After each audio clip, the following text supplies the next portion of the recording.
गंगा के किनारे बसा था छोटा सा गांव रामनगर, जहां की मिट्टी में मेहनत की खुशबू बसी थी। लेकिन पिछले 2 सालों से बारिश ने इस गांव का साथ छोड़ दिया था। खेतों में दरारें पड़ गई थीं, तालाब सूख चुके थे और पशु पक्षी भी प्यास से तड़प रहे थे।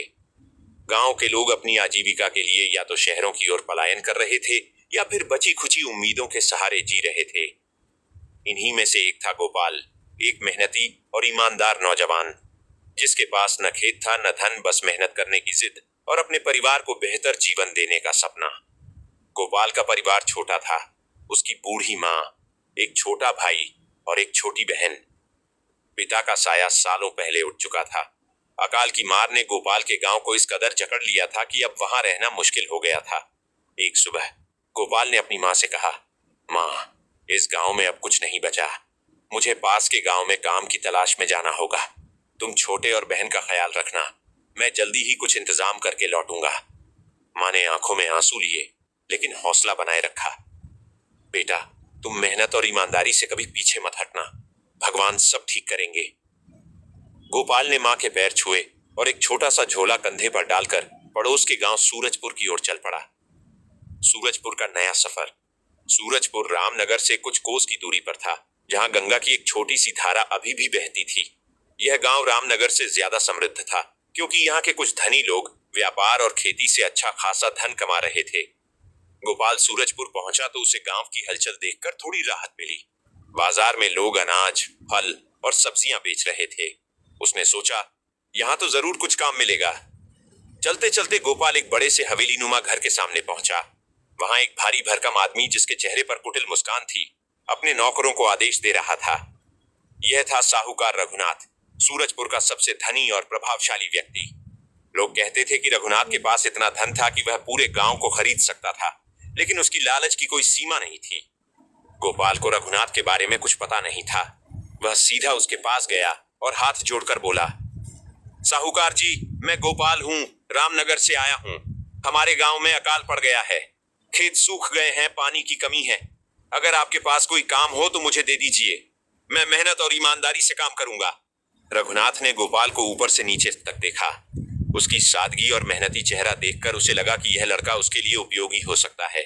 उसने कहा, ठीक है गोपाल, मेरे पास काम तो है, लेकिन यह आसान नहीं। मेरे पास एक बड़ा गोदाम है, जहां अनाज, कपड़े और अन्य सामान रखा जाता है। तुम्हें गोदाम की देखभाल करनी होगी, सामान की गिनती, बोरियां उठाना और सफाई करना। बदले में मैं तुम्हें महीने के 200 रुपए और 2 वक्त का खाना दूंगा। बोलो, कर पाओगे? गोपाल के पास कोई और रास्ता नहीं था। उसने तुरंत हामी भर दी। साहूकार जी, मैं ये काम कर लूंगा, बस मुझे मौका दीजिए। रघुनाथ ने मुस्कुराते हुए कहा, ठीक है, आज से काम शुरू कर दो। और हाँ, तुम्हें रहने के लिए गोदाम के पीछे एक छोटा सा कमरा मिलेगा। मेहनत का रंग। गोपाल ने अगले दिन से काम शुरू कर दिया। वह सुबह तड़के उठता, गोदाम की सफाई करता, अनाज की बोरियां व्यवस्थित करता और हर सामान की गिनती सावधानी से रखता। रघुनाथ का गोदाम सूरजपुर के सबसे बड़े व्यापारिक केंद्रों में से एक था और वहां काम का बोझ कम नहीं था। गोपाल दिन में 12 से 14 घंटे काम करता, लेकिन उसका मन कभी नहीं थकता था। वह सोचता, यह मेहनत मेरे परिवार के लिए है। एक दिन मैं इतना कमा लूंगा कि माँ, भाई और बहन को कभी भूखा नहीं सोना पड़ेगा। रघुनाथ गोपाल की मेहनत से प्रभावित हुआ। कुछ महीनों बाद उसने गोपाल को बुलाया और कहा, गोपाल, तुम्हारा काम मुझे पसंद आया है। तुम्हारी वजह से गोदाम का सामान पहले से ज्यादा व्यवस्थित है और चोरी की शिकायतें भी कम हुई हैं। मैं तुम्हारी तनख्वाह बढ़ाकर 400 रुपए महीना कर रहा हूँ। गोपाल ने हाथ जोड़कर धन्यवाद दिया। उसके मन में खुशी थी, लेकिन वह यह भी जानता था कि उसे अभी लंबा रास्ता तय करना है। साल बीतते गए। गोपाल की मेहनत और ईमानदारी की वजह से रघुनाथ का व्यापार और फला फूला। गोदाम में अब पहले से ज्यादा अनाज और सामान आने लगा। गोपाल ने अपनी कमाई से कुछ पैसे बचाए और अपने परिवार को भेजने लगा। उसने अपने लिए गोदाम के पास ही एक छोटी सी कुटिया बनवा ली, ताकि वह गोदाम के कमरे की बदबू और तंगी से मुक्ति पा सके। हर रात वह अपनी कुटिया में सोने जाता और सुबह तड़के काम पर लौट आता। धोखे का साया। कुछ सालों बाद गोपाल ने देखा कि सूरजपुर में चादीसी चीज चोरी की घटनाएं बढ़ने लगी थीं। उसने अपनी जमा पूंजी, जो अब तक 10,000 रुपए हो चुकी थी, को सुरक्षित रखने की सोची। उसने रघुनाथ से सलाह मांगी, साहूकार जी, मेरे पास कुछ पैसे जमा हैं। लेकिन गांव में चोरी की खबरें सुनकर डर लगता है। क्या आप मेरे पैसे अपने पास रख सकते हैं? मैंने सुना है कि आपकी हवेली में पहरेदार हैं और वहां कोई चोरी नहीं हो सकती। रघुनाथ की आंखों में एक चमक आई। उसने तुरंत हामी भर दी। हाँ गोपाल, मेरे पास तुम्हारा धन पूरी तरह सुरक्षित रहेगा। कितने पैसे हैं तुम्हारे पास? गोपाल ने कहा, 10,000 रुपए। मैंने सालों की मेहनत से ये जमा किए हैं। रघुनाथ ने मुस्कुराते हुए कहा, चिंता मत कर, मेरे पास लोहे का संदूक है जिसमें सारा धन सुरक्षित रहता है। तुम्हारे पैसे मेरे पास रहेंगे और जब तुम्हें जरूरत होगी मैं लौटा दूंगा। गोपाल ने भरोसा कर लिया। उसने अपनी सारी जमा पूंजी एक थैली में डालकर रघुनाथ को सौंप दी। रघुनाथ ने थैली ली, गिनती की और उसे अपने संदूक में रख दिया। गोपाल को राहत महसूस हुई। उसने सोचा, अब मेरे पैसे सुरक्षित हैं। मैं और मेहनत करूंगा और एक दिन अपने लिए थोड़ी सी जमीन खरीद लूंगा। लेकिन रघुनाथ का मन कुछ और ही था। वह एक लालची और धूर्त व्यक्ति था। उसने पहले भी कई गरीब लोगों के साथ ऐसा ही किया था। उनके पैसे ले लिए और फिर मुकर गया। गोपाल की सादगी और भोलेपन को देखकर उसने सोचा कि वह आसानी से उसे ठग सकता है। विश्वासघात की आग। कुछ महीने बाद गोपाल ने सोचा कि वह अपनी जमा पूंजी से थोड़ी सी जमीन खरीद लेगा ताकि अपने परिवार को रामनगर बुला सके और खेती शुरू कर सके।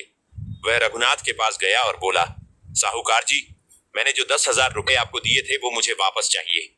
मैं थोड़ी सी जमीन खरीदना चाहता हूं। रघुनाथ ने आश्चर्य जताते हुए कहा, कौन से पैसे गोपाल? मैंने तुमसे कोई पैसे नहीं लिए। तुम्हारे पास कोई सबूत है? मेरे पास तो हर लेन देन का हिसाब लिखित में होता है। गोपाल स्तब्ध रह गया।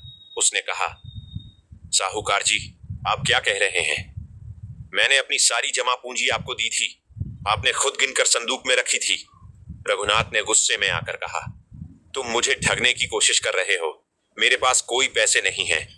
अगर तुमने ज्यादा हंगामा किया तो मैं अपने पहरेदारों से तुम्हें पिटवाऊंगा। गोपाल ने गिड़गिड़ाना शुरू किया, साहूकार जी, मेरी मेहनत की कमाई थी वो। मेरे परिवार का भविष्य उस पर टिका है। कृपया मेरे पैसे लौटा दीजिए। लेकिन रघुनाथ ने अपने पहरेदारों को बुलाया और गोपाल को धक्के मारकर हवेली से बाहर निकलवा दिया। गोपाल की आंखों में आंसू थे और उसका दिल टूट चुका था। वह अपनी कुटिया में लौट आया और सारी रात रोता रहा। उसने सोचा, मैंने इतनी मेहनत की, इतना भरोसा किया और बदले में मुझे ये मिला। क्या ईमानदारी का कोई मोल नहीं? एक नई उम्मीद। अगले दिन गोपाल ने अपने दुख को अपने दोस्त शंकर के साथ साझा किया। शंकर सूरजपुर का ही एक छोटा सा व्यापारी था जो रघुनाथ की हवेली में अनाज की आपूर्ति करता था। शंकर ने गोपाल की बात सुनी और कहा, गोपाल, रघुनाथ ऐसा कई लोगों के साथ कर चुका है। वह लालची है और लोगों की मेहनत की कमाई हड़प लेता है। लेकिन तुम हार मत मानो। मेरे पास एक तरकीब है जिससे हम उसे सबक सिखा सकते हैं। शंकर ने गोपाल को एक योजना बताई। उसने कहा, रघुनाथ को डराओ कि कोई बड़ा व्यापारी उससे भारी रकम रखवाने आ रहा है। वह लालच में तुम्हारे पैसे लौटा देगा ताकि उसका भरोसा बना रहे। गोपाल को यह तरकीब पसंद आई। उसने कहा, ठीक है शंकर, अगर यह कामयाब हुआ तो मैं तुम्हारा जिंदगी भर आभारी रहूंगा। चतुराई की जीत। अगले दिन शंकर ने अपने एक दोस्त को, जो एक धनी व्यापारी के रूप में जाना जाता था, रघुनाथ के पास भेजा। उस व्यापारी, जिसका नाम था हरि, ने रघुनाथ से कहा, साहूकार जी, मैं कुछ महीनों के लिए विदेश जा रहा हूँ। मेरे पास 50,000 रुपए हैं जो मैं आपके पास सुरक्षित रखना चाहता हूँ। मैंने सुना है कि आपकी हवेली सबसे सुरक्षित जगह है। रघुनाथ की आंखें चमक उठी। उसने सोचा, यह तो मेरे लिए सुनहरा मौका है। इतनी बड़ी रकम मेरे पास आएगी तो मैं और अमीर हो जाऊंगा। उसने तुरंत हामी भर दी। हरि जी, मेरे पास आपके पैसे पूरी तरह सुरक्षित रहेंगे। आप निश्चिंत होकर जा सकते हैं। तभी गोपाल वहां पहुंचा। रघुनाथ ने उसे देखते ही कहा, अरे गोपाल, तुम यहाँ? मैं तुम्हारे पास ही आने वाला था। उस दिन की बात के लिए माफी मांगता हूँ। मैंने तुम्हें गलत समझ लिया था। तुम्हारे 10,000 रुपए मेरे पास हैं। रुको, मैं अभी लाता हूँ। रघुनाथ ने जल्दी से गोपाल के पैसे लौटा दिए और कहा, मेरे पहरेदारों ने तुम्हारे साथ बदतमीजी की, इसके लिए मैं उन्हें सजा दूंगा। गोपाल ने अपने पैसे लिए और बिना कुछ बोले वहां से चला गया। उसी समय हरि का नौकर वहां पहुंचा और बोला, साहूकार जी, मेरे मालिक को अब विदेश जाने की जरूरत नहीं पड़ी। व्यापार का सौदा यही हो गया है, इसलिए हमें पैसे आपके पास रखने की जरूरत नहीं। रघुनाथ का चेहरा लटक गया। उसने सोचा, 50,000 रुपए तो गए और गोपाल के 10,000 भी हाथ से निकल गए। मेहनत की जीत। गोपाल अपनी कुटिया में लौटा और शंकर को गले लगा लिया। शंकर, तुमने मेरी मेहनत की कमाई बचा ली। अगर तुम न होते तो मेरा सब कुछ खत्म हो जाता। शंकर ने हंसकर कहा, गोपाल, जो मेहनत और ईमानदारी से कमाता है उसका भगवान कभी बुरा नहीं होने देता, और जो लालच में दूसरों का हक छीनता है उसका अंत हमेशा बुरा होता है। गोपाल ने अपनी जमा पूंजी से थोड़ी सी जमीन खरीदी और अपने परिवार को सूरजपुर बुला लिया।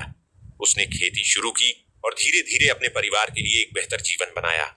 रघुनाथ की साख गांव में धीरे धीरे कम होती गई, क्योंकि उसकी करतूतें लोगों के सामने आने लगीं।